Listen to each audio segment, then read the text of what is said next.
சங்கீதா விஜயோடைய அறிக்கையை பத்தி பேசக்கூடாது.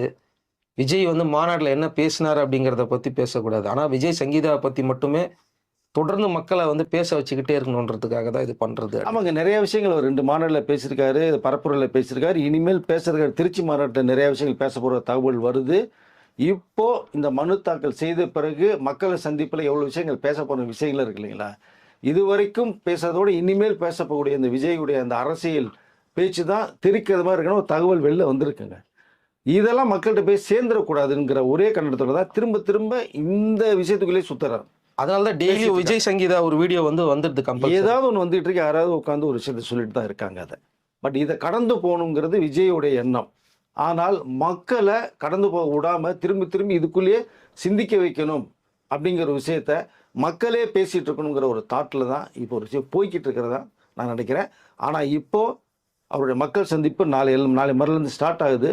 இதற்கு பிறகு நீங்கள் பார்க்க போகிற விஜய் வேறு மாதிரி இருக்கும். மக்களும் வேறு விஜயை கண்டிப்பாக பார்ப்பாங்க. அவருடைய பேச்சும் வேறு மாதிரி இருக்கும். அதான் பெண்கள் கிட்ட கேட்கும்போது கூட அதுதான் சொன்னாங்க, வீட்லேயும் அவருக்கு ப்ரெஷர் வருது. இல்லை, அதான் நிறைய பிரச்சனை ஓடிக்கிட்டு இருக்கு. அரசியலுக்குள்ளே வந்துட்டாரு, அரசியலுடைய பார்வையாளர் இருக்கு. அவர் எப்படிங்கிறத பார்க்கலான்னா திரும்ப திரும்ப நீங்கள் அந்த விஷயத்துக்குள்ளேயே சுற்றி விஜய் அடிச்சிட்டு இருக்காங்க. ஒரு பக்கம் அடித்தா பரவாயில்ல, 4 பக்கம் அடிக்கிறாங்க அப்படிங்கிறத மக்களுடைய தாட்ஸாக தான் இருக்கு. என்னை பொறுத்த புரிஞ்சுக்கிட்டாங்க.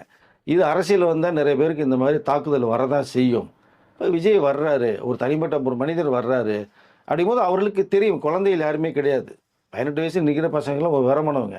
அவர்களே பேசும்போது வந்து ஒரு 30-40 இவங்க பேச மாட்டாங்க. உங்களுக்கு 50 வயசு உள்ள பெண்களுமே விஜய்க்கு ஆதரவாக இருக்குது. இப்போ இல்லை என்ன சொன்னாலுமே எலெக்ஷனில் எங்களுடைய வாக்குகள் எங்கள் அண்ணா விஜய்க்கு தான் அப்படின்ற ஒரு தகவலை தான் இப்போதைக்கு வரைக்கும் மக்கள் சொல்லிகிட்டு இருக்காங்க சார். அதே மாதிரி அவர் வந்து எல்லா இடங்கள்லையும் இந்த எலெக்ஷனுக்கு அப்புறமா கூட பல விஷயங்களை வந்து தாக்கி அட்டாக் பண்ணி பேசிக்காரு. எங்கேயுமே சங்கீதா குறித்து ஒரு வார்த்தை கூட தவறாக பேசலை. இவரும் பேசலை, அவங்களும் பேசலை. வெளிப்படையாக இன்னும் வந்து அவங்க குரல் கொடுக்கல, விஷயம் பண்ணியிருக்காங்க அவ்வளோதான். பட் இவரும் அது வெளிவந்ததுக்கு பிறகு குடும்பத்தில் இருக்கிறவங்கள யாரையுமே இவர் ஒரு விஷயம் வந்து இது வரைக்குமே எடுக்கலை. ஒரு வார்த்தை கூட தப்பாக பேசுறது வாய்ப்பில் அவர் பேசக்கூடிய ஆள் இல்லை விஜய். ஃபர்ஸ்ட்டாக தெரிஞ்சுங்க, தவறுகளும் தப்பாகவும் பேச மாட்டார் அவர். பட் இது வரைக்குமே இவங்க பேசாமல் கொள்ளாமல் இப்படியே அரசியல் படத்திலே போகிறாங்கன்னு அப்பப்போ கிண்டி விட்டுட்டே இருக்காங்க. பேசுங்க, யாராவது ஒருத்தர் பேசுங்கன்னு கிண்டி விட்டு மக்கள்கிட்ட போய் டைவெர்ட் பண்ணுறதுக்கு. இவர் எதையாவது ஒன்று வர்றேங்கிறார், மக்கள்கிட்ட போகிறாரு, வேறு மாதிரி போனாங்கன்னா அவங்களுடைய பார்வை வேறு மாதிரி போயிடக்கூடாது. இந்த சமூகம் ஞாபகப்படுத்திட்டே இருங்க. அதனால தான் சங்கீதா வந்து இவர் குறித்து பயங்கரமான ஒரு இன்டர்வியூ கொடுக்க போகிறாங்க அப்படிங்கிறதையும் ஒரு மாதத்துக்கு முன்னாடி ஆரம்பிச்சாங்கல்ல. கொடுத்தாச்சுன்னே தகவல் வந்தது. அவங்க கொடுக்கல, மீடியாவெல்லாம் மீட் பண்ணல. மீடியா மீட் பண்ணால் 5 நிமிஷம் தான். ஒரு ஃபோன் கால் போட்டால் எல்லா மீடியாவும் அவங்க வீட்டு வாசலாக தான் போய் இருக்க போகிறாங்க, இன்டர்வியூ எடுக்க போகிறாங்க, கேள்விகள் கேட்க போகிறாங்க. பட் அதை விரும்பல அவங்க. அங்கே தான் நீங்கள் பார்க்கணும், அவங்களுக்குள்ள ஒரு மிஸ் அண்டர்ஸ்டாண்டிங் இருக்கே தவிர யாரையும் அசிங்கப்படுத்துகிற நோக்கம் அவங்க ஒய்ஃபும் கிடையாது, விஜய்க்கும் கிடையாது. அது மனுவிலே குறிப்பிட்டிருக்காங்களே, என் குடும்பத்தை பற்றி தவறாக வெளியில் இந்த விஷயம் வந்தால் பேசுவாங்கன்னு எனக்கு தெரியும், அதை நான் விரும்பல அப்படிங்கிறத அவங்களே சொல்லிட்டாங்க. விஜய் அரசியல் வர்றதுக்கு முன்னாடி இதுதான் சொன்னாங்க. இப்போ அந்த மனு தாக்கல் பண்ணும்போது இதுதான் சொல்கிறாங்க. எப்பவுமே அதுதான் சொல்லுவாங்க, ஒரு பிரச்சனையை சுமூகமாக தீர்த்துங்கிறது தான் அவங்களுடைய தாட்ஸு. அதனால் விஜயை வந்து இது அட்டாக் பண்ணுறது, செய்கிறது, பேட்டி கொடுத்துட்டாங்க, வரப்போகுது, செய்ய போகுது அப்படிங்கிற விஷயங்கள் பேசப்பட்டுட்டே இருக்கு. ஒரு மாதத்துக்கு முன்னாடி சொன்னாங்க, ஆமாம் நாளைக்கு வரப்போகுதுன்னு. ஆமாம், ஆனால் விஜயை பற்றின ஒரு சிறப்பு செய்தி ஒன்று வருது. அது வந்து எனக்கு தெரிஞ்ச வரைக்கும் நல்ல விஷயம் வருதுன்னு தான் நான் நினைக்கிறேன். நான் இப்போ வந்து விஜய் வந்து பார்ப்பாரு, வெளியிலேயே இவ்வளோ பேசி இவங்க பெரிய பிரச்சனையாக்குறாங்க, நானே ஒரு முற்றுப்புள்ளி வைக்கிறேன்னு சொல்லிட்டு வரப்போகுது. இல்லை, அது வந்து உங்களுக்கு ஏப்ரல் 20 சம்மன் கொடுத்து அனுப்பிச்சிருக்காங்க. ஏப்ரல் போகிறது மாதிரி இல்லை, எலெக்ஷன் முடிஞ்சதுக்கு பிறகு சந்திக்கிறேங்கிறாரு. அப்போ கோர்ட்டில் நிறைய விஷயங்கள் பேசப்படுறதா ஒரு தகவல் வருது. அதை அப்போ தெள்ள தெளிவாக எல்லாருடைய கேள்விக்கும் ஒட்டுமொத்தமாக பதில் சொல்ல போகிறார். அந்த பதில் வந்ததுக்கு பிறகு என்ன மற்றவர்கள் இப்போ கேட்கணும், அதாவது இப்போ பேசணும்னு கேட்கணும், என்ன கிடைக்க போகுது, நத்தி. இதுக்கு ஒரு முற்றுப்புள்ளி கண்டிப்பாக விஜய் வைக்கிறார். அந்த ஒரு தகவல் நமக்கு வந்திருக்கு. அது உண்மையிலே ரசிகர்களுக்கும் அவருடைய விஜயுடைய இந்த நல விரும்பிகளுக்கும் இது ஒரு சிறப்பான ஒரு தகவலாக தான் இருக்குங்கிறத நான் நினைக்கிறேன். கண்டிப்பாக, ஏன்னா பசங்க இருக்காங்க, எல்லாருமே நடக்கிற பேச்சுவார்த்தைகள் எல்லாமே பசங்களை பேஸ் பண்ணி தான் போகிறதா வந்து பார்த்துட்டு தானே எல்லா பேரும் பார்த்துட்டு தானே இருக்காங்க. இதெல்லாம் வரும்ன்றதுனால தான் எல்லா பேருமே வேணான்னு விஜயை தடுத்து பார்த்தாங்க. வேண்டாம், உங்களுக்கு சினிமாவே உங்களுக்கு மிகப்பெரிய இடம் கொடுத்துருக்கு, மக்கள் கொடுத்து வச்சுருக்காங்க, இதன் மூலமாக உங்களால் என்ன முடியுமோ நீங்கள் மக்களுக்கு செய்யுங்கன்னு தான் சொல்லப்பட்ட ஒரு விஷயம். அது நிறைய பண்ணியிருக்காரு, வேற சும்மா சொல்லக்கூடாது, எவ்வளோ விஷயங்கள் பண்ணியிருக்காரு. பட் இருந்தாலும் கொஞ்சம் வந்துட்டோம்னா நிறைய மக்களுக்கு நாட்டுக்கு பண்ணலாமேன்னு ஆசைப்பட்டார். அந்த ஆசைப்பட்டது ஒரு தவறு தான். இப்போ மற்றவர்கள் எல்லாம் அவருடைய பார்வை இருக்கு. ஒரு மனிதன் செய்யணும்னு நினைக்கிறது தவறு கிடையாது. பெரிய அளவில் நினைக்கணும்னு ஆசைப்படுறாரு. இந்த என்னை வாழ வச்ச தமிழ்நாட்டுக்கு, தமிழ் மக்களுக்குன்னு சொல்றாரு. அதுதான் இன்னைக்கு இருக்கக்கூடிய 33 வருடங்கள் உங்களுக்காக நான் வாழ போறேன்னு விஷயத்த சொன்னார். சொன்னதான் தப்பா போச்சு. அதுதான் தப்பா. நல்லது நினைக்கிறது ஒரு தவறா? அதுதான் என்னுடைய கேள்வி. நம்ம என்ன சொல்றோம்னா, வரட்டும், அரசியலுக்கு வரட்டும். அவர் அந்த அரசியல் செஞ்சதுக்கு பிறகு அதுல ஏதாவது குறை இருந்ததுன்னா Yes. அதை பத்தி அது நம்ம பேசலாம். மக்களே வேணாம்னு சொல்லிடுவாங்க சார். நீங்க சொல்ல வேண்டியதே இல்லை, நாமும் சொல்ல வேண்டியது இல்லை. மக்களே தூக்கி உட்கார வைப்பாங்க, டக்குன்னு இறக்கி விட்டு போயிட்டே இருப்பாங்க. அதுதான். ஆனா வரவே இல்ல. இனி என்னன்னே தெரியாது. இன்னும் மனுவே கொடுக்கவே இல்ல. மனு கொடுக்கறதுக்கு முன்னாடியே நீ வரக்கூடாதுன்னு ஃபேமிலியை வச்சு ஒரு ப்ரெஷரு. இப்போ நிறைய ப்ராப்ளம் போய்கிட்டு இருக்கு. இப்போ நிறைய இப்போ பார்த்துட்டு தான் இருப்பாங்க. விஜய் இனிமேல் எந்த தொகுதியில் நிற்க போகிறான்ற விஷயங்கள் பேசப்பட்டு இப்போ கிட்டத்தட்ட ஒரு தொகுதி கன்ஃபார்ம் ஆயிடுச்சு. அங்கே கூட அவரால் போய் மக்கள் சந்திப்பு நடத்த முடியாமல் இருக்கு. நிறைய விஷயங்கள் நடக்கும், வரும். இதையும் தாண்டி மக்கள்கிட்ட போய் தன்னுடைய மனசில் இருக்கிற அந்த நல்ல விஷயங்களையும், நான் பாதிக்கப்பட்ட விஷயங்களும் இனிமேல் தெளிவாக பேச போகிறார்.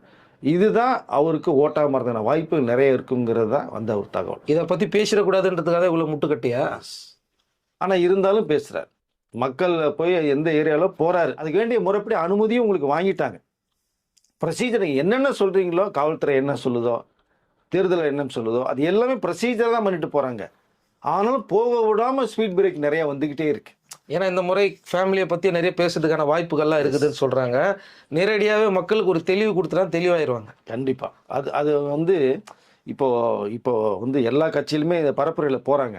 போகும்போது விஜய் சம்பந்தப்பட்ட சில விஷயங்களும் அந்த கட்சி தலைவர்கள் பேசாட்டையும், பட் அவருடைய இந்த பேசிக் தொண்டர்கள், மேடை பேச்சாளர்கள் அவர்கள் இழுப்பாங்க. கண்டிப்பாக அடித்து ஒரு மாதிரி பண்ணுவாங்க, பேசதான் செய்வாங்க.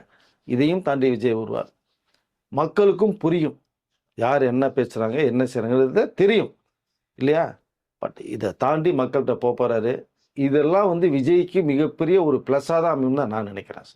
இது எப்படி இருந்தாலும் கடைசியில் ஒரு நல்ல விஷயம் நடக்குதுன்னா வீட்டில் இருக்கிற பசங்களாலே ஒரு டேர்னிங் பாயிண்ட் வரும் அப்படின்னு நம்ம எதிர்பார்க்கலாம். கண்டிப்பாக. ஸோ நம்ம இப்படி வேணால் எடுத்துக்கலாம். அவங்க ஃபேமிலியில் இருக்கிற பசங்களே இவங்க 2 பேருக்குமே ஒரு பாசிட்டிவான ஒரு நியூஸாக மாற்றி கொடுத்துருவாங்க அப்படிங்கிற மாதிரி தான் போயிட்டுருக்கு. இல்லை சார், பிரச்சனை வந்துருச்சு, ஓகேங்க. அதெல்லாம் மாறி போகிறதுக்கு வாய்ப்புகள் நிறையா இருக்குங்க. எல்லாருமே 4 பேருமே 4 மூலையில் இருக்காங்க.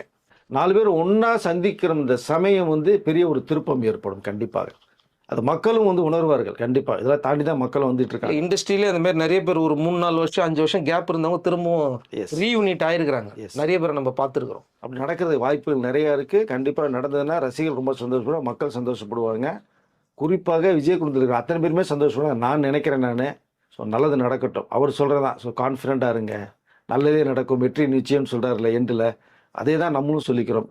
ஸோ கான்ஃபிடண்ட்டாக இருங்க, விஜய்க்கு நல்லதே நடக்கும் அப்படிங்கிறத நான் சொல்லிக்கல விரும்புகிறேன் சார். அவரும் எல்லா இடத்துலையும் சொல்கிறாரு, எந்த இடத்துலையும் நான் உங்களை மற்றவங்க உங்களை விமர்சனம் பண்ணுற அளவுக்கு விட மாட்டேன், கவலைப்படாதீங்க, அதை நான் பார்த்துக்கிறேன் அப்படின்னு சொல்லும் போதே நான் நீங்கள் நினைக்கிற மாதிரி நெகட்டிவிட்டியாக நான் எதுவும் செய்ய மாட்டேன், என்னை பற்றி இனிமேல் வராது அப்படிங்கிறத அவர் கன்ஃபார்ம் பண்ணார். அதுதான் தன்னை அடிக்கிறதுக்கு பேசாமல் இருந்தார். தன்னை விரும்புகிற மக்கள்கிட்ட ஒரு டக்குன்னு ஒரு குரல் பேசும்போது உடனடியாக தடாலடியாக டிஜிபி ஆஃபீஸ்க்கு போயிட்டு ஒரு விஷயத்த நீங்கள் பார்த்துருப்பீங்க. இப்போ அதை இல்லை, என்ன விரும்புகிற மக்களுக்கு ஒரு கஷ்டம் அப்படின்னா கண்டிப்பாக நான் இறங்கி பண்ணுவேங்கிறது தான் அவருடைய ஒரு தாட்ஸாக இருக்குது. பட் பார்க்கலாம், போக போக அந்த மக்கள் சந்திப்பு வரும்போது மக்களை என்ன செய்யுங்க நம்ம பார்க்கலாம் சார். கண்டிப்பாக இது ஒரு ஹாப்பியான ஒரு நியூஸாக தான் இருக்கும். ஏன்னா நிறைய பேர் கேட்டுருந்தாங்க என்னதான் போயிட்டு இருக்கோம் 2 பேர் ஒரு விஷயம் அப்படின்னு சொன்னப்போ தான் நம்மளுக்கு சொல்கிறாங்க, விஜயும் சங்கீதா குறித்து எங்கேயுமே அடிச்சு பேசலைங்க, அந்த ஒருத்தலன்றதை கூட வேற மாதிரி ஆகிட்டாங்க. இல்லை, அது சொன்னது என்னன்னா அவருடைய தாட்ஸ் வேற மாதிரி சொன்னது. ஆமாம், எனக்கு நிறைய பிரச்சனை இருக்குதுங்க, நம்மளுக்கு இந்த பிரச்சனை முக்கியம், அதை நீங்க ஒருத்தா எடுத்துக்காதீங்க அப்படின்னு தான் சொன்னார். அந்த விஷயத்த மக்கள் நீங்க ஒரு பெரிய ஒருத்தா நினைக்காத, ஒருத்த இல்லாத ஒரு விஷயம்ங்கிற மாதிரி சொன்னார். தன்னை அடிக்கிறத என்னை பத்தி பேசுறத அவங்க நீங்க ஒருத்தா நினைக்காதீங்க சொன்னாங்க. சங்கீதா பேரே அவரு சொல்ல கிடையாது. சொல்லப்பட்ட அந்த நேரத்தில் சொன்னது வேற நோக்கத்தோட, எடுத்துக்கொள்ளப்பட்டது வேற நோக்கத்தோட.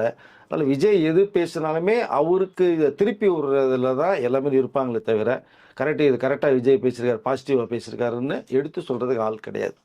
பட் நீங்கள் விலாவாரியாக போறீங்கன்னா அதனுடைய டீட்டெயில் நீங்கள் அந்த விஜய் அன்றைக்கு பேசுனதை ஃபுல்லாக கேட்டிங்கன்னா உங்களுக்கு தெரியும். நீ கூட ரிப்போர்ட்டர்ஸ்லாம் நிறைய பேர் கேட்டிருக்காங்க, ஏன் அவருக்கு மட்டும் இவ்வளோ பிரச்சனையை கொடுக்குறாங்க அப்படிங்கிற மாதிரி இன்றைக்கி நிறைய ரிப்போர்ட்டர்ஸ்லாம் பேச ஆரம்பிச்சிட்டாங்க. ஆக்சுவலாக மக்களை சந்திக்கிறது கூட ஏன் இவ்வளோ தடை பண்ணுறீங்க, ஏன் அப்போ இந்த மாதிரியான நியூஸ்களுக்கும் இதுக்கு பின்னாடி ஒரு விஷயம் இருக்கு. இருக்குல்ல இந்த இருந்து விவாகரத்துக்கு பின்னாடியும் இந்த ஒரு ஒரு விஷயம் ஒளிஞ்சிருக்கு. ஒளிஞ்சிருக்கு, கண்டிப்பா இருக்கு. கொடுக்குற ப்ரெஷர்ல மனுஷன் ஓடிடணும்.